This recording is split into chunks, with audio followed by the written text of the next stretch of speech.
Hey,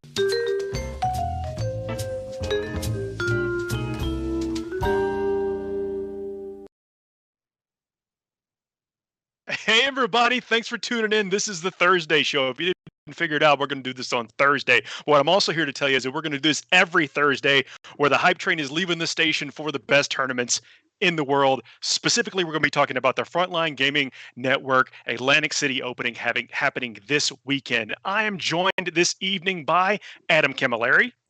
Hello. My absolute honor to be here. And Alan Bajramovic, Pajama Pants, as you might know him. Welcome to the show. Welcome to the Thursday show. What's up, Paul? What's up, Adam? My name is Paul Murphy. Are y'all ready? We're going to get down. We're going to be talking about the best players that we know of, the highest ranked folks in the ITC, the list that they're bringing, any kind of meta breakers we know about, and some contenders for people that could do some shakeups, or at least some list and army choices that could be doing some shakeup over the course of the gaming weekend. Dude, yeah, this thing is some legitimate hype. First real proper super major we've seen out of FLG since LVO 2020, which was in January. So there's a hell of a lot to be excited about. A lot of big names in attendance. It's a crazy meta that we're going to be playing in. I'm coining the term the Drukhari bubble for this one. We'll see how long that thing holds because it's going to be popped literally come like Sunday at midnight. I'm going to call what's going to pop it, but we'll save that for later on in the show. See if you guys agree with me or not. You probably don't, but I want to hear why. I actually think Drukhari is going to be fine after this event. I think you're going to see the OP-ness one more time on the big stage, and I think it's cool that they're going to get to do it. I mean, after going to a tournament with Razorwing Flock and getting them changed the week before, I can relate to have things kind of shift under my feet when I thought I had it, had it figured out, and then boom. If you haven't seen pictures of the hall, this is you're talking about. This is one of the largest events, especially as we start to get on the other side of the state of the world right now. Great table space, absolutely amazing space between players. The hall looks amazing. Everyone's excitement is palpable. Can we still say excitement is palpable? Because it is. This is going to be awesome to watch and follow over the course of the weekend. Well, man, there's been so much speculation. Are we going to have events like this again? Are these things going to exist in this post-COVID world? Are we even going to have the chance to meet possibly as a global or even a national sized events again, or just going to be limited? So, man, it is crazy good. Absolutely palpable the hype. I'm looking forward to it. So, sorry, PJ, go for it. No, I was going to agree with you, actually, Paul. I saw pictures of the hall, and it looks awesome.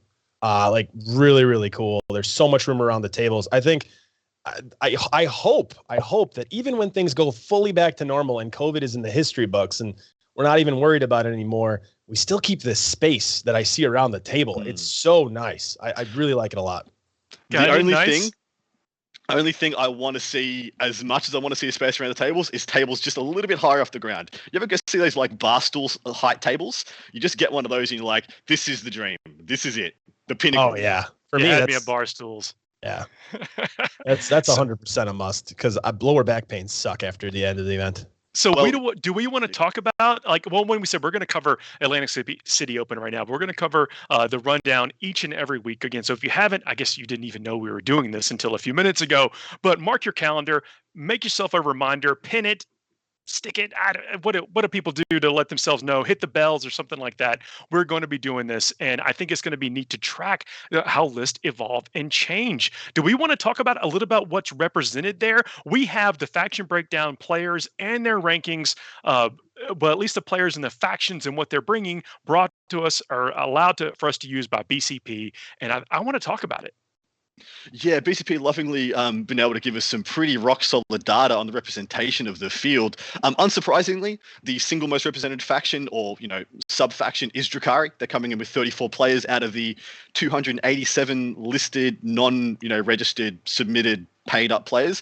34, just under 12%. I'm interested to know what Alan's got to say about this because it's pretty spicy. I mean, I think it's what we expected to see, really, to be honest. I think it's what we thought we were going to see at the event. I'm not surprised by it. I am curious how much of the top 8 we're going to see there. What those percentages look like really is what I'm focused on. Not necessarily the general attendance, but the top of the top, the players that are playing on Sunday. That's really what I'm going to be curious to see. How much of that is consumed by the faction and how much of that is spread around. What kind of Drukhari variety? had some advantages coming into what would be the unknown meta because one, we weren't actually out there challenging ourselves and playing, and especially not on this kind of scale until very recently. And the Drukhari was one of the first of this edition's scalpel, just absolutely deadly, could strike from anywhere, could eliminate units in the blink of an eye. And now have people had time to prepare for it? Are the 34 players that brought Drukhari going to be completely surprised by the tactics that other people have brought to this event? I don't think so. Go ahead, Adam.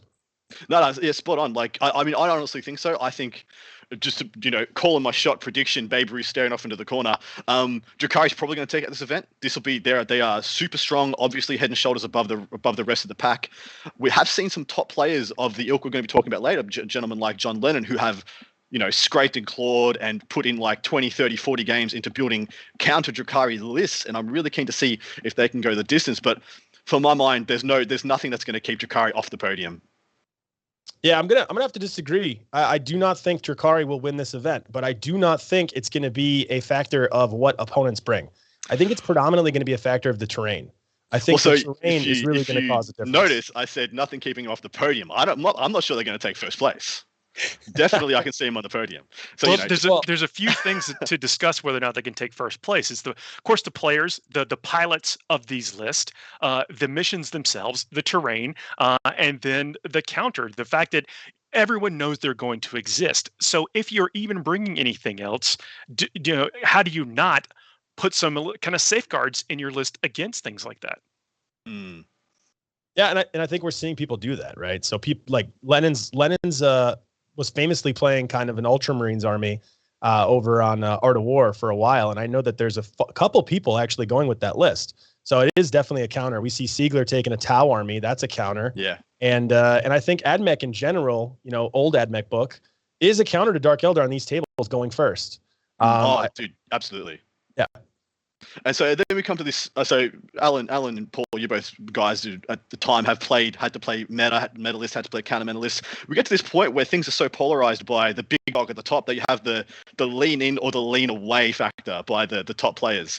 And I suppose Lennon is kind of the best example. He leaned into the power for Dallas Open, and now he's leaning so far in the opposite way to try and be like the elastic band pulled to its absolute limit, and then it gets let go at one end and slaps the other guy in the hand for leaning in too hard himself.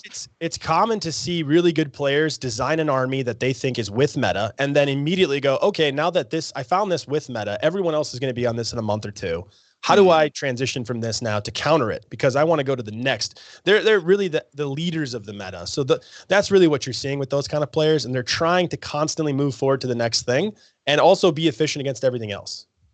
Exactly right. Breaking down. Sorry, go Paul. No, I say after you've actually had that experience, you know exactly what it is.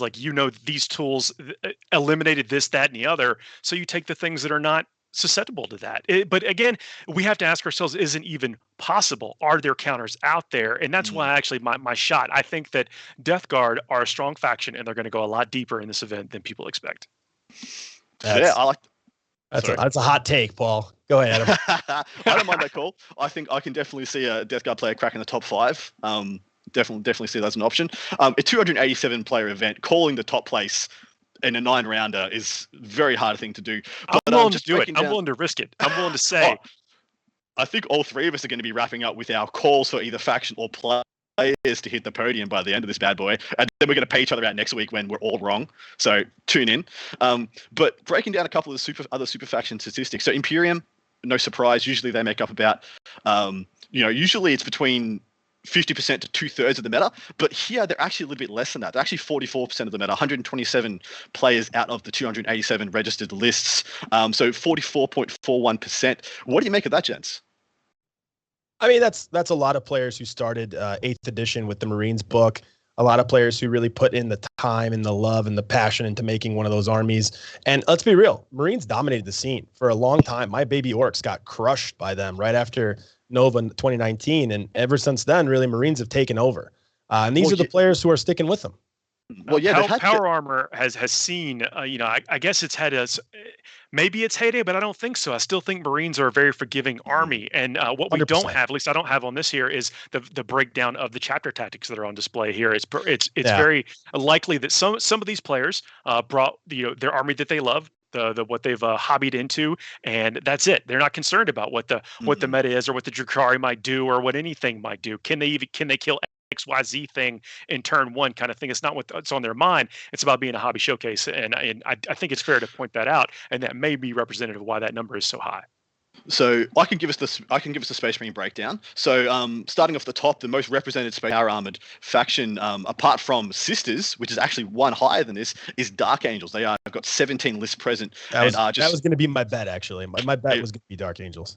They are sitting at just under 6% of the meta, so 5.94%. Look, these stats aren't super up to date because naturally we've had a little bit of a reshuffle of things with the list being taken down for the Drukhari changes that needed to happen. Yeah. And so these were accurate pre that change, pre that coming in. So 17 Dark Eldar players in attendance. Next one down is your boys, Paul. Blood Angels got 9 lists, 3.15% no doubt representation. But here's the interesting one. Space Wolves, just as represented as Blood Angels, 9 lists, 9 players and 9 lists each. And I find that one quite interesting because they bring a different skill set. They're like the closest thing to Drukhari that Space Marines have, like for like. Maybe White Scars are a little bit closer, but they've got all those. They have tons of wounds. They have tons of mobility. Like, they have some tools that it takes to close the gap on these things that are high movement, high damage. They have a lot of fights last, a lot of advance and charge mechanics. They have, if you want to go MSU and pull your punches that way, it's not a bad way of doing it if you were dedicated to constantly being a Space Marine player. But yeah, past that, the next one down is actually Raven Guard with 5 players and 5 lists in attendance, but only that being 1.75% of the attendance. And then White Scars is the same, and then it just goes down from there. So 5 White Scars, 5 Raven Guard, 9 for both Blood Angels and Space Wolves, and 17, more than double of everybody else almost for the Dark Angels. And I think that's what we would expect too. Dark Angels, I think, is one of the strongest. And again, like just saying from earlier, I think all of these army lists, we can almost guess what they're taking, unless someone is really like fine tuning their list, like an Ultramarines player right now, tuning for the Dark Eldar matchup. All of these armies are pretty much the same that they were in 8th, dominating, and these players are continuing to play them and not really shifting with the meta as some of the other power gamers are. That's what I would be willing to bet on a lot of these armies. Knowing your list and knowing your capabilities and your tactics, and just knowing what you're comfortable with your secondaries. Well, how many you can get the max points is that. And I'm actually really interested to hear you guys' thoughts on secondaries and how they apply to the missions and how they apply to certain armies. Let me cast my eye to the chat here for a second. Sam, these are not. It's flowers. I want to find that shirt you're talking about. So if you can get it. And then Red Powell jumped in and said Khorne's going to win because Khorne always wins, and it started a debate about, is that how orcs always win? So what are the unstoppable and immovable objects in the universe? Are those it? Those are definitely it, Paul. You got Gork and Mork and the Lord of the Corn Skulls on the other side. So, but let's not talk about World Eaters. The FAQ just hurt my soul. I can't really do it today. Give me a couple weeks to recover. But you just take like 2 Charybdises and put them. I can't prescience my World Eaters. I'm very upset with that. So we'll take a break for a little while, but we'll talk about them soon. But dude, what do you guys think of this new swathe of new majors coming out from Frontline Gaming? Like, this is really the tip of the iceberg for what they hope to have in the next kind of 12 months. And this is like day dot. We're breaking ground on what FLG hopes to be like a full, suite of competitive events, kind of stateswide, everywhere, all the time. Do you think it's a good idea? Do you think it's going to bite him in the ass? I admire it. I think it's amazing. Yeah. I mean, this is quality terrain. You have a quality system, and passionate about the hobby. And these are things that we want to do. We want to get out and do these things. These are, when we see people that we only see several times a year, and this is a great excuse to do it while we're rolling dice. And I think it is ambitious, but it's amazing. Yeah, I mean, I was personally shocked a little bit when GW made their own announcement of, hiring their own lead and starting their own circuit. I was always, of the opinion that if Games Workshop ever really wanted to come back and play a big role in the tournament scene, there'd be no reason not to just, buy the ITC if they wanted to and make Reese the full-time, run person and run it. But I think, given the way GW went, I think the Frontline Gaming crew starting their own events, capitalizing on the investments they've already made by building not only a ranking system, but also building all the terrain, supporting the largest event ever known to man, which is LVO for 40K, making sure that they can double down on all those investments just makes sense to me. So I think it's definitely the right place to go. So I heard about this kind of circuit from FLG with a bit of lead time. I was, in some back chats and whatnot, and I assumed it was G-Dub had given FLG the mandate. Hey, run our competitive, run some majors for us, all over the states, and then hopefully all over the world. But so when G-Dub came out and said they were doing it too, that did have me scratching my head. I was like, that's counterintuitive. But man, I am so excited to see what they do from here. We got Lone Star coming up in I think just under 4 weeks as well. Yeah, is that correct? Yeah, I think that's correct. Yeah. Man, it's all up onwards and upwards from here. And it's going to be interesting to see the differences in percentages between this event and Lone Star when it comes to Dark Eldar. That's what's going to be fun to track. We can see this. We're going to see this in real time. We're going to be bringing it up. And in case people want to follow along, look, and also you want to know how your faction's doing. Especially if you're a longtime players of these factions, you kind of want to know, hey, what's working for folks out there in case you want to get on the big stage like this. Yeah. And just to finish off, wrapping up our super faction statistics breakdown from the factions, the next one under Imperium is actually Aeldari with 51 players, 17.83% of the representation there. Under there sits Chaos with 45, 15.73%, and then it's Necrons coming in next. So monofaction codex, 23 players. Tyranids have 13, which is kind of interesting, kind of spicy. Orcs with 11. Unknown sitting at 9. So that's, could be amalgamation of people who've listed their stuff incorrectly. So a couple of the other stats I've already said could be incorrect. And lastly, this one's very interesting because in past majors, I'd be expecting 3. We have 7 tower players. We know one of those is going to be talked about at length coming up. It's no surprise that the factions that have been struggling a little bit in the match play in the competitive settings have the a fewer and fewer type representations at this tournament. We'll probably see that out, but that gives them the highest potential to perform some upsets, and especially when you have such a lethal player playing one of these, what I would consider spoiler factions. Yeah, I would 100% agree, and that's why we're going to go over Siegler's list. I don't know if we want to jump over to that anytime soon, but I know we have a couple of lists to go through. Let's do it. I mean, there's a list with Shadow Specters out there, so somewhere. So look, let's see what we got. Well, we were talking about Tau. Let's hit it with the Siegler list. I'll give it a rundown, and I'll flip it over to you, Alan, for a bit of a breakdown, and Paul, you give us your thoughts. But starts off with a Battalion and his Fireside Enclaves. He's got Veteran Cadre, which is upgraded for a big unit of Crisis Bodyguards. More on that in a sec. Commander Farsight is his first HQ. Then he has a commander in a Cold Star battlesuit. He's got 2 Unity Devastation with ATS, 3 missile pods, and of course his Warlord, brings and toting a marker drone in addition. 4 breacher teams, so 4 times 5 breaches. 1 Super Riptide, as we call it, 2 Fusion Blasters, the Amplified Relic Ion Accelerator, drone controller, and velocity tracker with 2 shielded missile drones. And then he's got his big Crisis Bodyguard unit, 613 points of maybe goodness, depending on how well you use it. Listen to you, maybe goodness. They are the Veteran Cadre, so they're souped up, good stuff. He has ATS and 1 guy with an airburst fragmentation projector who has a Iridium armor. Then he has 2 bodyguards who also has Iridium armor. Those have missile pods, and then all the rest of them have missile pods and ATS as well. This thing packs a hell of a wallop. It's a lot of points, though, almost a third of his army. Unit Pathfinders with a Recon drone, a unit of Vespid, which is such a lol. That is the first time I've said those words on any kind of podcast. Secondaries, my friend. Secondaries. Of course, but still, it's just fun to say that word. You absolutely, in a list, I'm sorry, I want to jump in if we're to get into the end of it or to, more to the list, but you have to think about that. Like, what can perform for you? Like, it's nice to have killer units or bricks or whatever, but what is going to score your points for you that's what's going to separate, especially in a field of this many players. Every point counts. So what do you take that makes sure you get them all? Finish it up, though, Adam. Rounding up the list, we have 2 single Remoras, which I think is the spicy super tech that if anybody's out there struggling, look into your Remoras. They're freaking fantastic. And then 2 Devilfishes to tote around all his breaches. Alan, give us your thoughts, brother. Yeah, I mean, this list is bare bones. I know 40K better than you. I play more games than you. So I'm going to take an army that is probably, on average, kind of middle tier, low tier against the vast majority of things. But this army list does one thing very well.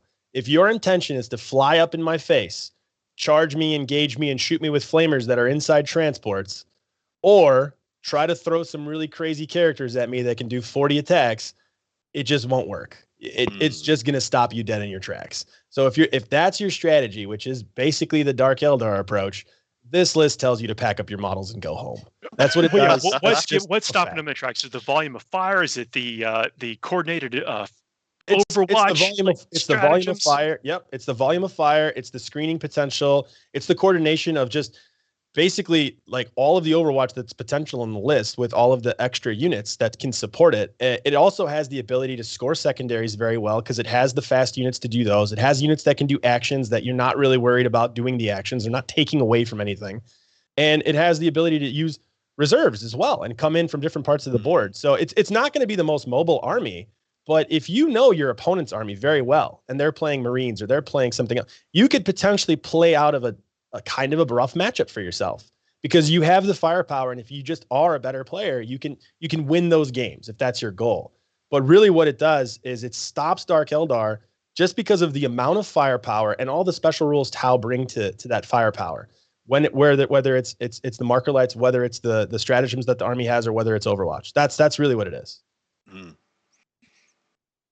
I like that. I also like the fact that you said that some of those units they're not taking away. You have them, but they're not taking away any of the effectiveness of something else in the list. So you can literally just use them for the purpose that they are there for, which is to hold down an area, get it beyond someplace, deny something from somebody else. Oh yeah, and if you play a tight, strategic, very tight game where you are basically telling your opponent from the beginning, like, hey, when you make a mistake, I'm going to hold you to that mistake. And if I make a mistake, you can hold me to that mistake. And you're a very tight player, essentially the opposite of me.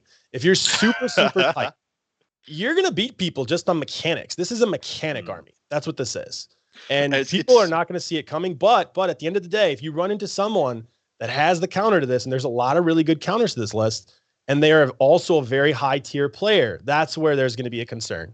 There's a couple of elements here. There's a lot going on. Firstly, it's Farsight Enclave, and he has taken Farsight. So he's got the double drop fall back and shoot with the Montcar, which I think is just absolutely key, especially in this meta of racks and witches, just tapping everything, stopping them falling back. Or you need to be able to shoot yourself out of combat or punch yourself out, which surprisingly, Crisis Bodyguard are quite good at punching themselves out of combat versus a lot of the little things. Eldari. I can't believe you just said that. Okay. No, they are. They are. They're not bad at all. And on top of that Crisis Bodyguard unit, in addition to the Riptide, the amount of raiders they will kill per turn is literally as many as they can see. Yes. As many as they can see will die. Yeah. If you can see 9, they've got a chance to kill that many. They probably won't, but you can kill like 4 or 5 a turn easily. This is what I'm talking about. See, if you didn't know the players, if you weren't familiar with the name of the player and their ability or their previous winnings of championships and whatever, you could easily gloss over that list and not think it's a contender. But I think it's got legs. I mean, it does, but again, if it runs into something, if it runs into like the double Redemptor, double Volkite Contemptor, Ultramarines list, or it runs into something, maybe a Salamander's army potentially, something that just doesn't really care about the shooting it has. Again, there's a very big difference between heavy resiliency armies, very durable, very tanky armies, even Death Guard, to be honest. Like anything that's tanky versus Dark Eldar. Dark Eldar is not a tanky Death army. Guard are winning, so I know that, and we knew that. but why are Salamanders, you think, could be a spoiler for this? Well, Salamanders in general are just a very tanky army. They have a lot of really good strats that make them either reduce damage or improve their saves.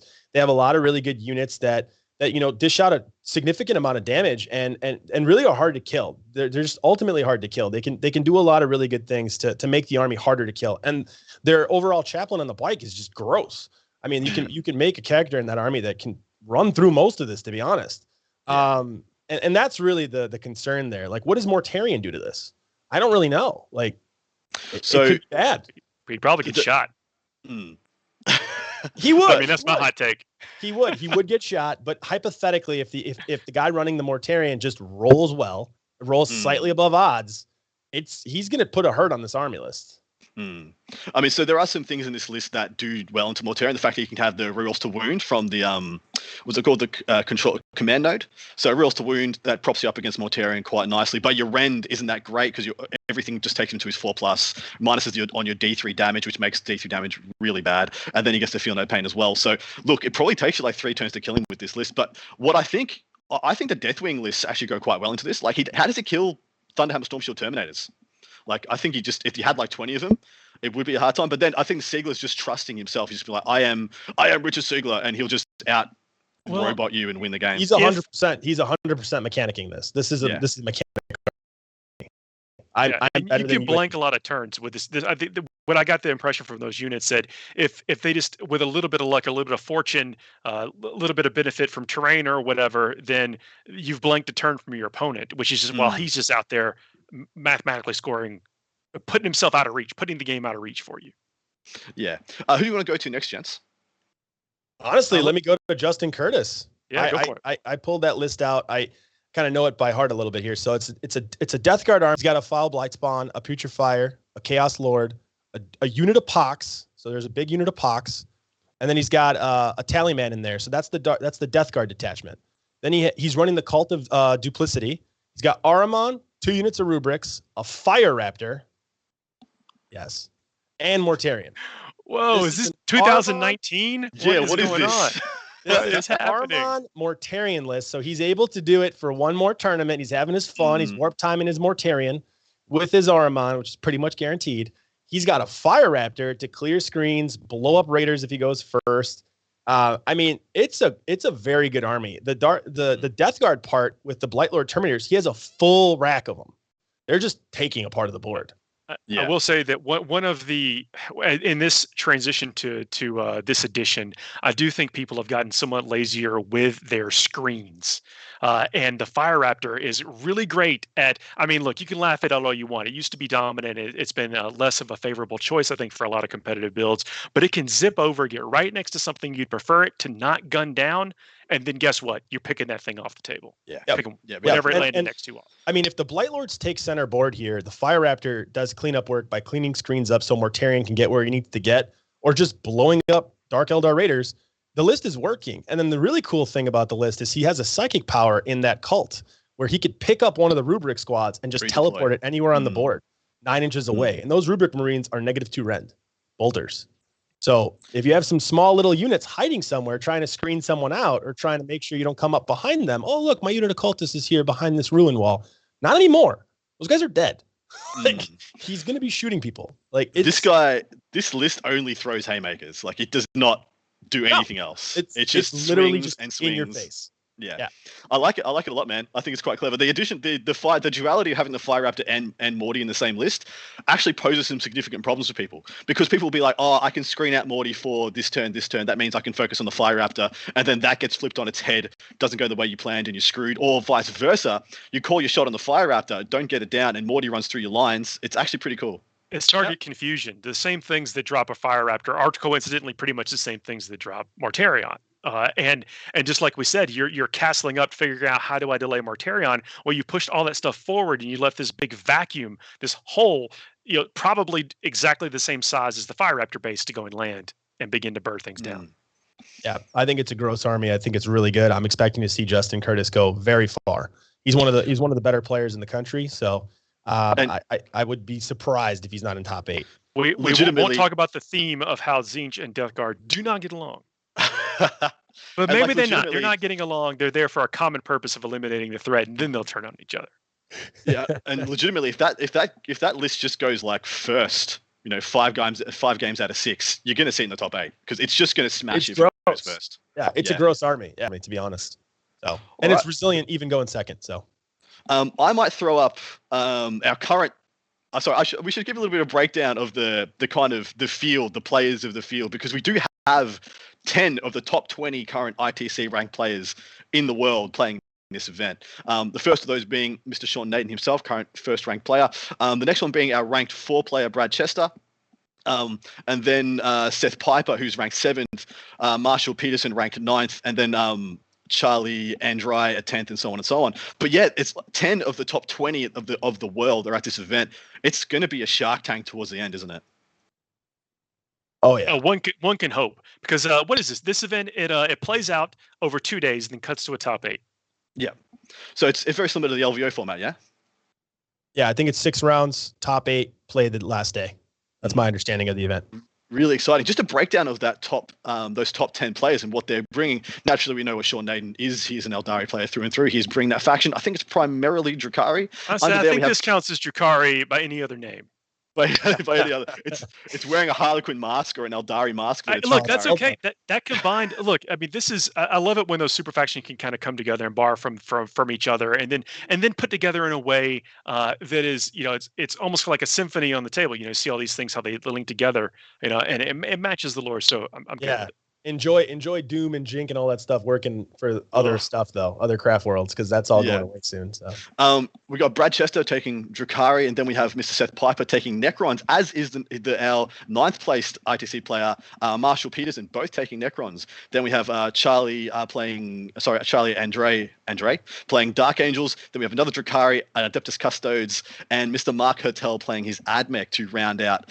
Apologies. And then we have Mr. Nick Nanavati playing Drukhari as well. So that's only 2 Drukhari, even though Sean Nayden is primary Drukhari. So that's 3 of our top 10 ranked players in attendance. 2 Necrons, 1 Dark Angels, 1 Custodes, 1 Admech. It's actually not a bad spread when you're taking into account. Yeah, I like Admech.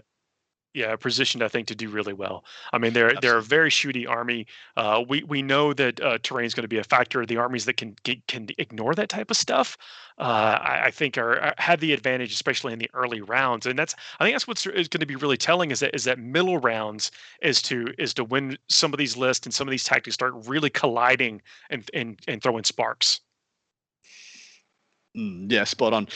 What are the weird ones? So I'm very impressed to see a Custodes list in that range. That's the only one there who I can't really envision him. I mean, he must be an absolute gun. I don't know much about the bloke. Do you guys know anything about the gentleman? I do not know. No, I'd love to check out his list. Look, if you're actually in attendance, and we don't have it's Ryan Snyder. We don't have a list for everyone. That's one thing we're missing right now. So if you're in attendance and you're watching, thanks for finding us. Throw your list in the chat, and we will try to talk about it while we're talking. We're going to be doing this for the next 20 minutes or so, right? Yeah. For those who don't know the format of the show, it is going to be kept around about an hour. We don't want things to be too erroneous. If you want to go get hours and hours of content, the Frontline Gaming Network has hours and hours of content. Just leave it to the end of the week, and you got a whole day's backlog. But jumping on to another one on our list, who else do you want to cover, gents? I mean, at this point, I want to talk about how Brad Chester's already drinking because the terrain there is not what he was expecting. And I told him not to think that the terrain was going to be anything you've been seeing because we knew what the terrain was, what to expect. So it's on you, Brad. That's what I'll say to your comment in the chat. You got to be able to play for any scenario, and which we know he can. By the way, Brad's a great player. But when you're going into it, thinking that maybe you're going to have a certain type of advantage, or you can play always the same way. That's actually with formulaic players. We can talk a little bit about that. Is how you ritualize your tournament, and whether that be always setting up the same way, always picking the same secondaries, or what have you. Do you guys encounter that? Do you think that helps? When do you think it's the time to audible? And is something like a terrain issue or a terrain situation, is that one of those times? Yeah, I mean, I'll let you go first on that one, Adam. Yeah, look, I think you should, if you want to win a super major, you either got to call your shot, bring a skew that's perfect for the terrain, or play a list where terrain doesn't matter. Death Guard. Death Guard. Well, exactly right. Well, these high resilient, Paul. I wouldn't be surprised if they're top 5. In fact, I wouldn't be surprised if they're 3rd, but I can't see them getting first place. I'll make a bet. I'll make a bet they're not top 8. Okay, you two are going to have the little debate. We'll decide some stakes. Who was right, who was wrong. We'll post a poll about what the stakes could be here for the next episode, and we'll see what's up. But that's it. That's my hurdle, though. It's top 8 or not. So things like Dark Angels really do well on these tables. They are a high resiliency army that can get a lot of points without having to move much from a single piece of defensible terrain. They can do a hell of a lot of scoring from that position. They can do a hell of a lot of shooting from that position through things like, e.g. the Fire and Fade, as in the run up unit of bikes, multi-melter bikes, shoot 2 units, kill units, charge another one, bounce back, or by things like Talon Masters with the bodyguard keyword. They can do a lot of good work from the back of the table. Death Guard are in a similar vein, but for different reasons. Death Guard do MSU quite a bit better than Dark Angels, despite what people may think. 3 units of Death Shroud, incredible for these kind of tables. And good for this meta as well. They're quite a good counterpick into Drukhari. On top of that, PBCs are in a very good stead for this event. You'll be able to use, hide 1 or 2 of them probably, but then you're probably going to have one that's just out in the They don't care if they're shot at, right? I mean, basically you can have a PBC just kind of sit there. if you're against like 6 or 7 raiders, Blackheart raiders, and go second, you might lose 2. One unit of Noise Marines with 2 Blastmasters, you lose 2. Look at this guy. Look at this special snowflake over here. Noise Marines. You just described something that doesn't exist. The unicorn. So if you're playing that matchup, what on earth did you do to cause that for yourself? That's what you need to ask yourself. But things like that, and I think people may not know, apart from maybe Iron Hands, Death Guard make the best Volkite Contemptor going. Yes. And so if somebody was rocking up with, say, 2 or 3 of those, 2 or 3 PBCs, they're going to do well. Okay, that's the second time we've talked about Volkite Contemptors. Why is that good? Oh, so many reasons. Yes. The answer is yes, Paul.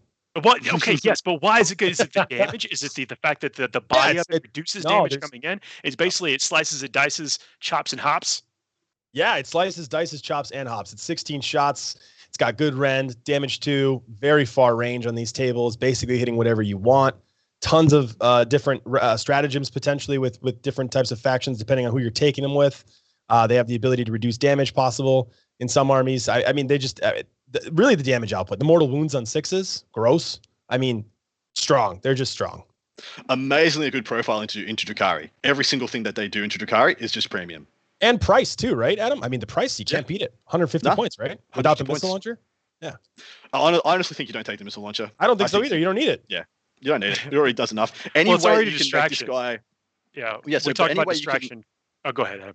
No, you go, man. So we talk about distraction Carnifex. The thing is, like, it's going to be, you can't ignore it. It's one of those things that you cannot pretend it doesn't exist, because every time it's on the table, it's going to, or every round it's on the table, it's going to remove things. And you almost feel like dirty firing at it. You're like, oh, I have to commit so much more to this thing. And so, how much do I do? It's like you get caught in this decision. You have to have a strategy to charge it. That's it. That's how you handle it. You have a strategy to charge it, either from reserves, or you have a unit that's coming up and hiding behind a ruin wall and charging through the ruin wall. You have to have a way to charge those things. They die in close combat predominantly because they're going to outrange most of your shooting. They're going to be more effective than most of your shooting. They're easy to hide, so they're not going to come out until they want to kill something. In general, you really have to have a solid charge strategy. Again, Emperor's Children, they can charge with Honor of the Prince, change 1 dice to 6, and just murder them with Terminators. Like, just quickly pick them all up. Alan's got a little chalkboard next. 3rd Emperor's Children quote. Nice. Knocking them off. So is that in your mind is something that would have been like a meta buster? Is Emperor's Children the army that folks aren't playing? I can tell you right now, there's a gentleman who I played a teams event with against who took the counterpick Emperor's Children list. 20 Noise Marines, a unit of 9 bikes with 2 melters and a combi melter, 2 units of Lightning Claw, Bolter, Reaper, autocannon, Terminators coming in from reserve, auto charging, and it was terrifying. Yeah, same thing. A lot of people do not know Emperor's Children have a redeploy stratagem as well. Those 20 Noise Marines that are at the back of the table is now they go first at the front of the table, getting warp timed, actually do some work in combat, and you get to pick. You're like, do I need the melter guns? If the melter guns need to go in, they double move the bikes in, double shooting, all that goodness. They do a lot of work and make huge amounts of damage off the buffs that they get. So yeah, look, Alan's stuff might be a meme, but it is a threat. Absolutely. Well, you're talking about bikes too, Chaos Bikers. That is one of the unsung threats, I think, that are not on a lot of people's radar, which we were kind of commenting about how simply unrepresented Chaos is, and it still has some tricks. Oh yeah, man.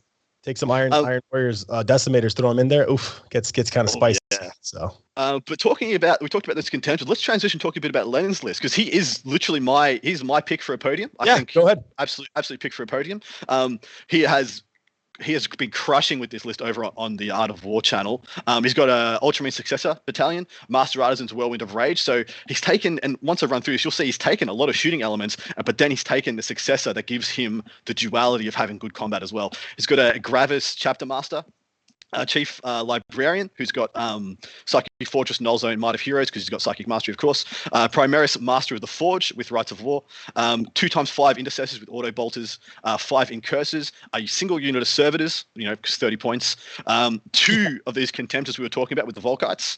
2 Invicta War Suits with the Autocannons. 2 Redemptor Dreadnoughts with the Plasma Cannons and the Icarus Launchers. 2 units of Suppressors, and 2 units of Land Speeder Storms. I said 2 a lot of times there. Paul. No, it's I'm really upset that you said he's your pick for podium, because I have him going to the finals. Yes, so you have him top 8. I truly believe that Lennon will be in the final game. I love that redundancy. Nice. I love the fact that the war suits are in there. That is a unit that is not. We've seen a lot of prevalence. I don't think. It's only good in Ultramarines. It's only good in Ultramarines because you can decide if they're up front in front of your opponent or if they're off the board. Oh, nice. Okay. What gives them that power? You could redeploy them. It's an Ultramarine stratagem. Yeah, they're really strong. They're really, really strong in Ultramarines. And with the way the edition works now, where you cannot decide to go second, good players are forced to then create a first turn strategy. Everybody wants to go second for the most part. I don't know about it at Atlantic City Open, given the terrain. Maybe this list wants to go first in most times because it probably sees a lot and therefore can kill a lot. But almost always you want to go second on those really critical, like close games. So I love folks sounding off in chat about their factions and stuff. Yeah, it's cool to see them represented. I want to know what people are working on and stuff. Like tag us and tweet us and stuff. If you haven't already liked, shared, subscribed to this channel, please do, because we're going to be doing this every week. If I haven't mentioned that, if you're just tuning in. Yeah, this is an interesting one. This one walks the line of between giving up a lot of secondary points, e.g., bring it down, or even thin their ranks. I think is a couple of points out of this as well. But also it's got a couple of really good action monkeys. Land Speeder Storms for 55 points, just Oath of Moment and Engage activators. Same thing goes for his 2 to 5 intercessors with the auto bolters. I really like the auto bolters at the moment into Drukhari because they become a legitimate danger to charge. Like 5 witches, 5 incubi, especially if they're in tactical doctrine. 15 shots with a couple of rerolls. You kill 2 or 3 incubi. Hit a transhuman, those guys don't go down anymore. So really good stuff here. There is a relic called Seal of Oath for Ultramarines, which gives you essentially old grudges. If people are familiar with that from the Guard Codex, you pick a unit at the start of the game, and you get real charges against that. And those relic contemptors that get mortals on 6s just pop off when they look at that one thing. They're like, that's going to die. There's no way that unit is making out of this game. And I think that's a real spicy sauce for this list. Yeah, and I don't think he's worried about. Sorry, go ahead, Paul. No. So you don't think they do that anyway? Do you think they need that beef there? Is that soup up? They don't need it. I think it's so clutch. They're good enough as they are, but if you could take it, why wouldn't you? Like, there's no reason. Fair point. Yeah. Sorry, I mean, and I don't think he's really worried about giving up secondaries, Adam, because I think this list is about basically 2 concepts. One, I'm going to beat you on primaries, and if you try to beat me on primaries, I'm going to kill whatever you put on the middle objectives. That's it. That's what it does. Yeah. You can have your objective in the back. You're not taking the middle. You're not taking mine. End of story. Exactly. And then at the end of the game, when you have 25 and I have 45, it doesn't matter that I gave you secondaries. The range he's got on all his weapons is like 36 plus on like every good weapon he's got. From suppressors even to the Invictors. He can have the Invictors at the back just shooting autocannons from literally the back sitting on objectives. Body up with the -1 damage, dreadnought bodies. Posture up behind those if you need to. So a lot of different ways this can play, more than what you just think on paper. You look at it on paper as like very mechanized, it's just 6 dreads, whatever. But it's so much more than that. The only thing that threw me off is that Gravis Captain. What is he doing with the Gravis Captain? Just hanging out? Yeah, he's the big heavy bolter one. So the new one, the one with the super big one, it's just a depth of the codex to give you some extra CP, so we can do a lot more shenanigans. It's got Storm of Fire as well. With Storm of Fire, yeah. So he'll supercharge one of his dreads every turn, in addition to having another one get the +1 to hit from the Master of the Forge, the Primaris techie, who's also going to be repairing all his dreads as well. So there's a lot of layers here. On top of that, he's got the Chief Librarian, who's got the ability to turn off invulnerable saves with Null Zone, e.g. Null Zone is a sleeper power. Like if you're not familiar with that power, it can radically change the odds in the Marine player's favor. And so if you hear somebody mention it, immediately figure out what your Null Zone strategy is. I don't think anybody playing this game for a while, from a couple editions now, would ever sleep on Null Zone. That is nobody has not been bad touched by Null Zone for a long time. Hey, time. fair enough, but it's one of those things to where you just don't see it quite as often anymore. I have PTSD and Null Zone from like 50. Me too. It's a brutal power. That's why I just pointed out there. Look, if someone says it, take notice. Ask if you're not familiar. Exactly right.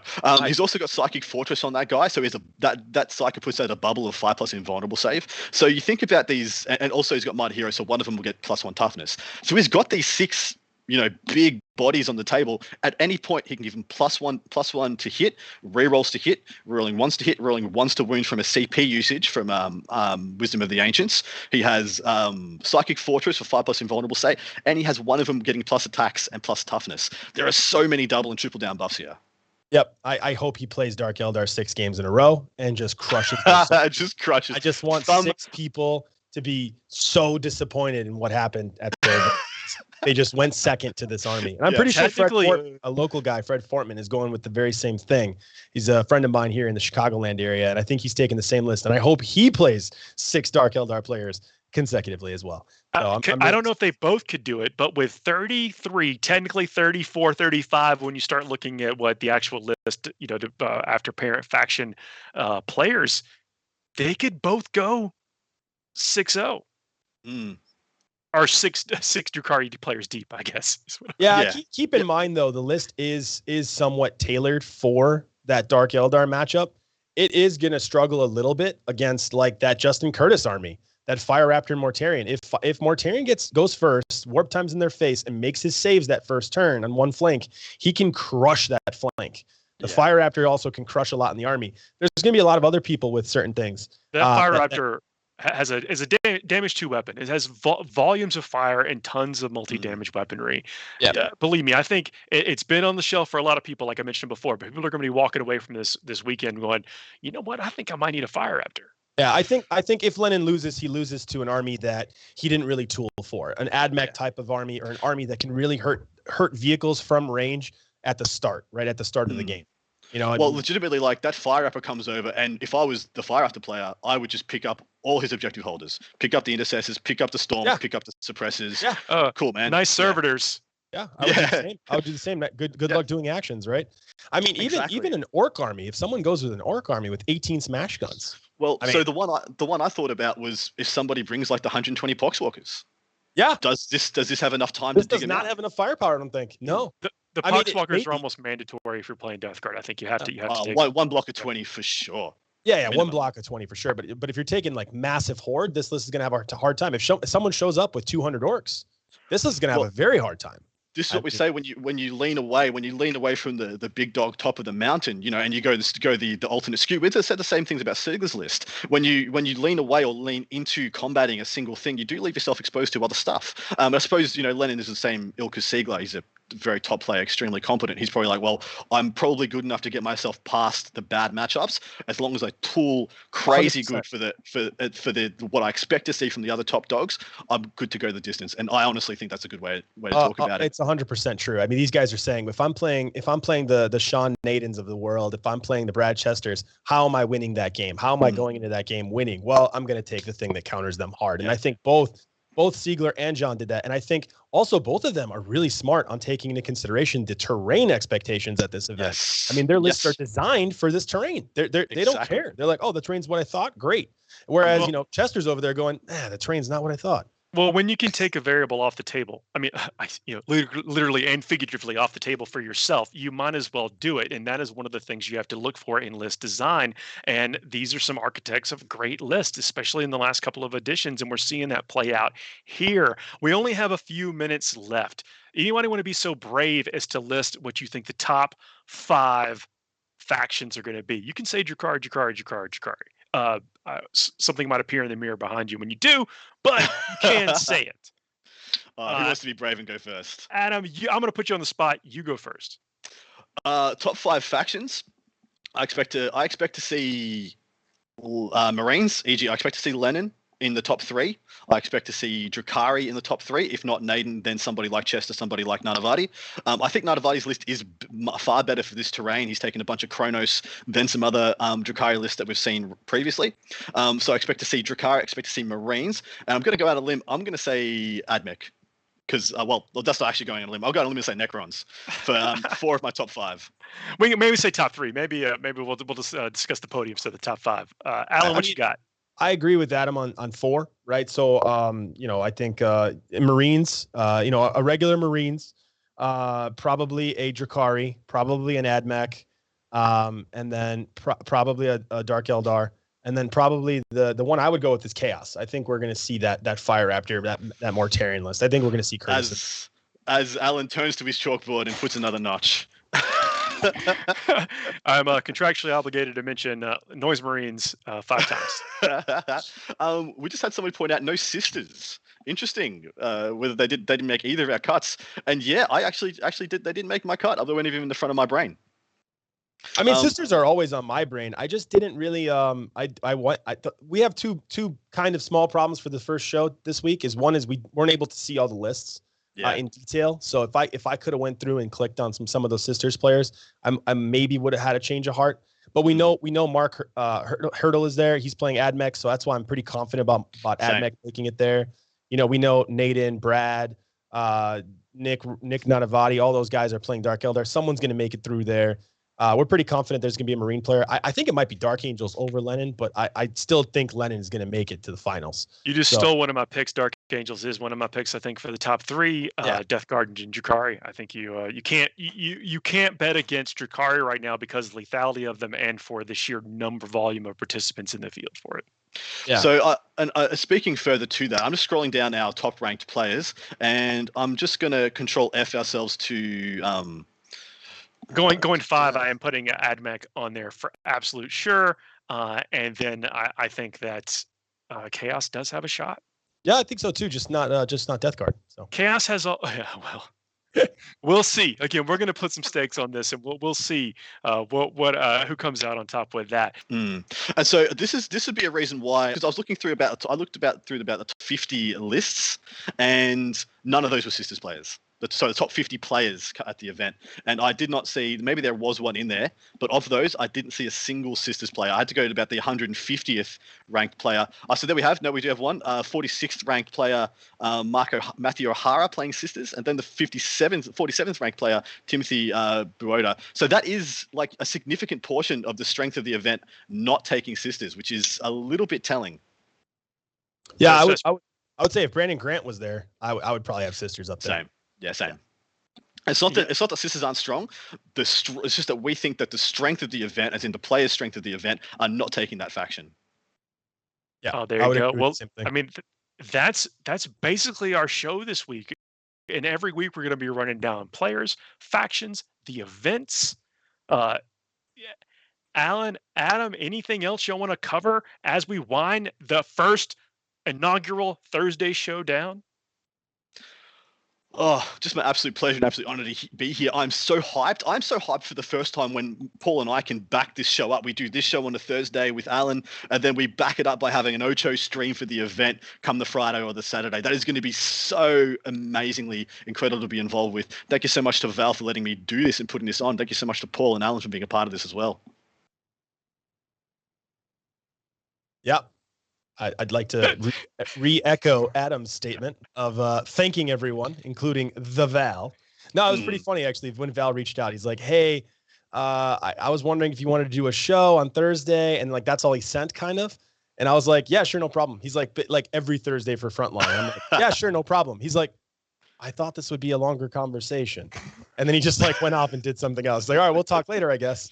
He didn't even ask me. He just told me what I'm doing. I'm like, cool, I'll make it work. Thanks for everyone who's joined us in the chat.